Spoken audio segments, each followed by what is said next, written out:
ఇప్పటికి 100 సార్లు చూడమనే చూశాను, ఆనందించాను. ఇంకొకసారి ఆ కూత కూసామంటే మరిగించిన మధ్యలో ఉన్న మొహారప చేస్తాను అని ఇంటికి రాని. అసలు సిసలైన క్రమశిక్షణలో రా బాలరాజు. ఏమిట్రా జుట్టుని కోడిబొచ్చులా కొత్తగా దువ్వా?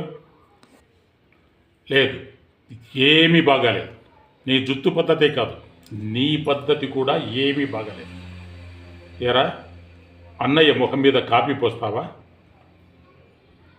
ఏదో నోరు జారి పొరపాటునంటే చేసేస్తావా? నిన్ను చావు అంటే చచ్చిపోతావా? రే, దేవత లాంటి నీ పిన్నిని టాపు లేచిపోతుందంటావా? నీ మొగుడుతో అంటే సాగతో సాక్షాత్ దేవుడు లాంటి పినతల్లితో వంట చేయించమంటావా?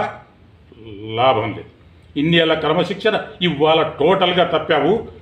ఈ పూటంతా నీకు కోటా ఇచ్చి నీ తాట ఒలవాల్సిందే, తప్పదు.